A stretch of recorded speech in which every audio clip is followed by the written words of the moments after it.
Donc bonjour et bienvenue à cette deuxième capsule où nous allons voir comment résoudre un système de relations linéaires. Donc, comme nous avons vu dans la première capsule, l'objectif d'un système de relations linéaires est de trouver l'intersection entre les deux droites de notre système. Donc, ici, nous avons écrit que la valeur que doivent prendre les variables pour vérifier les deux équations du système, c'est ce qu'on a à faire. Donc, trouver la solution, c'est résoudre un système d'équations. La solution est un couple, c'est-à-dire le x et le y, qui appartient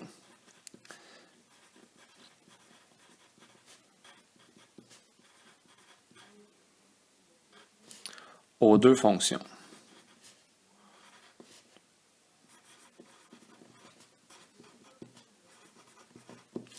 Donc, on peut résoudre de façon graphique ou de façon algébrique. Nous allons commencer par la façon algébrique. Donc, vous pouvez tout de suite passer à la page 18 de vos notes de cours. Donc, la façon algébrique, c'est de trouver à quel moment le y1 sera égal au y2. Donc, résoudre un système d'équations algébrique consiste à trouver le couple solution en faisant quoi? Bien, en posant une égalité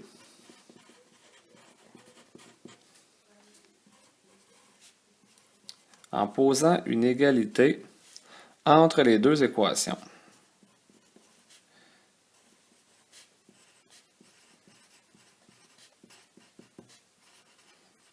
Donc, l'objectif, c'est vraiment de poser l'égalité entre les deux équations. C'est-à-dire que notre y1 doit être égal à notre y2.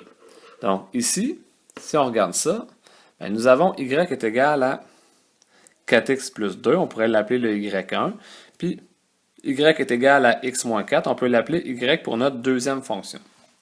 Donc, poser l'égalité entre les deux membres de droite et résoudre, bien, les deux membres de droite, c'est le 4x plus 2 qui est égal au x moins 4. C'est bien normal. Si y1 est égal à y2, bien, il faut absolument que ces deux-là soient aussi égales. Donc, qu'est-ce qu'on fait? Bien, on écrit que 4x plus 2 est égal à x moins 4. Donc, nous tombons avec une équation de deuxième secondaire. Tout ce qu'on a à faire, c'est de trouver la valeur du x. Bien, comment on fait? Bien, on enlève 2 de chaque côté. On arrive à 4x est égal à x moins 6. On enlève par la suite le x. On arrive à 3x est égal à moins 6. Et tout ce qui nous reste à faire, on divise par 3. Qu'est-ce qu'on obtient? On obtient que le x est égal à moins 2. Ce qui veut dire que nos deux équations seront équivalentes lorsque le x va être égal à moins 2. Ce qu'on doit trouver maintenant, c'est équivalent à combien? Donc, on remplace la valeur trouvée dans une des deux équations pour trouver la valeur du y. Donc, on prend la première. Donc, notre y1 qui est égal à 4x plus 2. Comme nous avons trouvé la valeur du x ici, bien, on remplace le x par moins 2. Donc, y1 est égal à 4 fois moins 2 plus 2. 4 fois moins 2, moins 8 plus 2. Bien, moins 8 plus 2, ce qui donne moins 6. Ce qui voudrait dire que les deux équations sont équivalentes. Lorsque mon x vaut moins 2, on devrait obtenir que notre y te donne moins 6. Pour être sûr et certain que ça fonctionne, bien, on vérifie avec l'autre équation. Donc, nous avons y2 qui est égal à x moins 4. Et on remplace notre x, encore une fois, par notre valeur trouvée, moins 2. Moins 2, moins 4. On obtient que y2 est égal à moins 6. Donc, ce qui donne que notre couple, moins 2, moins 6, fonctionne aussi avec notre deuxième équation. Donc, quand on va avoir à résoudre un problème, ici, on a juste fait la partie centrale de la méthode de comparaison. Donc, quand on va avoir à trouver dans un problème, ben, on va devoir ajouter différentes étapes. C'est-à-dire la première étape qui est d'identifier les inconnus et la deuxième étape qui va être de construire les équations. Donc, identifier les inconnus et construire les équations. Donc, si on tourne la page, on travaille sur un problème. Donc, le problème ici est le suivant. Cet après-midi, Megan et Noah ont décidé de poursuivre la lecture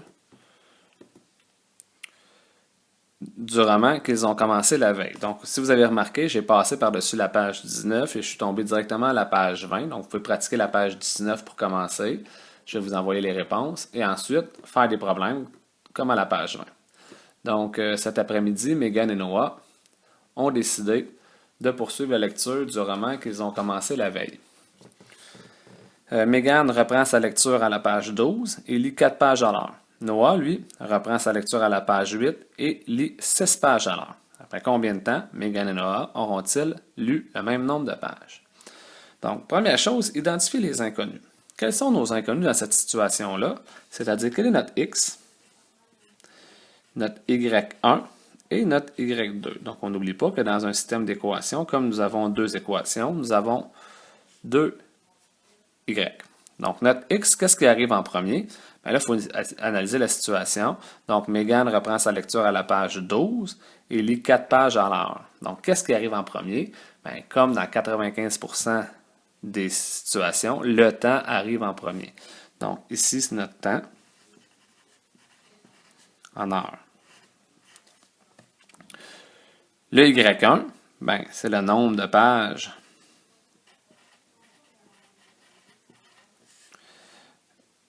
lues par Megan, alors que le Y2 sera le nombre de pages lues par Noah. Si on les avait interchangés, on serait arrivé exactement à la même réponse. Il n'y a aucun problème. Donc, construire nos équations. On a notre Y1 à faire et notre Y2. Donc, Y1, Megan reprend sa lecture à la page 12 et lit 4 pages à l'heure. Donc, le 12, ça se trouve être la valeur initiale, notre point de départ, notre ordonnée d'origine, donc le B. Alors que le 4 pages à l'heure, ben, c'est-à-dire à toutes les heures, il a 4 pages de plus de lu. Donc, c'est notre taux de variation, 4x plus 12. Elle a 4 pages de plus de lu. Alors que Noah lui reprend la page 8, mais qui est notre B. Et il lit 6 pages à l'heure. Il est plus rapide, donc c'est 6 plus 8. Ce qu'on veut savoir, donc on veut savoir après combien de temps Megan et Noah auront-ils lu le même nombre de pages. Donc, c'est-à-dire, on veut que notre Y1 soit égal à notre Y2. Donc, on veut que notre Y1 soit égal à notre Y2. C'est-à-dire que 4x plus 12 soit égal à 6x plus 8. Donc, une fois qu'on a posé l'égalité, on résout 4x plus 12, 6x plus 8. Donc, on enlève 4x, on enlève 4x, on arrive à 12 est égal à 2x plus 8. On enlève 8, on enlève 8, on arrive à 2x est égal à 4. Puis on divise par 2. On arrive à x est égal à 2. Donc, si on ne s'est pas trompé, donc après 2 heures, il devrait avoir lu le même nombre de pages. On va trouver la valeur du y. Donc, en prenant une des deux équations, on va prendre le y1 et on va calculer. Y1 est égal à 4 fois 2 plus 12. Notre y1 est égal à 20. Notre y2, 6 fois x plus 8, 6 fois 2 plus 8, on arrive à 20. Ce qu'il nous reste à faire, c'est d'interpréter la solution. Donc, après 2 heures, qui était la valeur de notre x, ils auront lu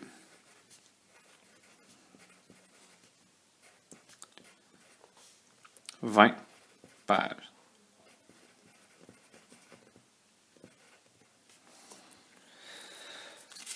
On va en faire un deuxième pour être sûr que c'est bien compris. Donc, Marco et Evelyne reviennent de la bibliothèque. Marco a emprunté un roman de 438 pages. Il lit en moyenne 20 pages par heure. Evelyne a emprunté un roman de 492 pages. Elle lit en moyenne 24 pages à l'heure. Après combien d'heures de lecture leur restera-t-il le même nombre de pages à lire? Quels sont nos inconnus? Encore une fois, nous avons le X, trois inconnus, le Y1, puis le Y2. On n'oublie pas que le Y1 et le Y2, c'est pratiquement la même chose. C'est juste qu'il y en a un pour Marco et l'autre sera pour Evelyne. Bon, première chose, qu'est-ce qui arrive en premier? Ben, le nombre d'heures, le temps, en heures, parce qu'on sait que plus les heures avancent, plus ils vont avoir lu un nombre de pages. Donc, le Y1, quel sera-t-il? Donc, ici, on sait que Marco lit 20 pages à l'heure. Sauf qu'ici, il faut faire attention, parce que ça n'augmentera pas de 20 pages. Parce que qu'est-ce qui va nous intéresser ici? C'est le nombre de pages qui va rester à lire. Donc, le Y1, c'est le nombre de pages restant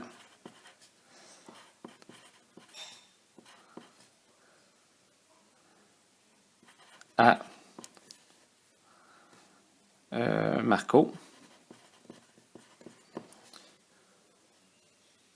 Puis, nombre de pages restant à Evelyne. Donc, si on construit les équations, mais notre Y1, et c'est là que ça a son importance, ce ne sera pas 20x, parce qu'à toutes les heures, ça va baisser de 20 pages. Fait que c'est moins 20x, plus son nombre de départ était de 438, alors que Evelyne, c'est moins 24x, plus 492. Donc, graphiquement, nos deux équations devraient avoir une pente négative comme ça ici. Donc ici, posons notre égalité entre nos deux équations. Donc y1 doit être égal à y2, c'est-à-dire que moins 20x plus 438 doit être égal à moins 24x plus 492. Tout ce qu'il nous reste à faire, c'est de trouver la valeur du x. Donc, on enlève 438. Nous allons le faire en dessous. Donc, moins 20x plus 438 qui est égal à moins 24x plus 492. On enlève 438 des deux côtés.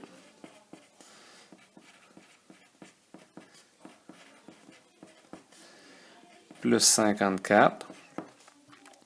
Par la suite, on a le jour de 24x des deux côtés. Donc, on arrive à 4x qui est égal à 54. On divise par 4. On obtient que le x est égal à 13,5. Et on sait que notre x, ce sont des heures. Ce qu'il nous reste à faire, trouver la valeur du y. Donc, y1 est égal à, on prend le moins 20x plus 438 et on remplace notre x par 13,5. Ce qui fait qu'on obtient comme y1 168. Et on vérifie avec le deuxième. Même chose. Moins 24x plus 492 fait y2. Moins 24 fois plus 492, on obtient y2 qui est égal aussi à 168. Ce qui veut dire, pour être dans notre interprétation, c'est qu'après 13h30, donc 13,5 heures, il va rester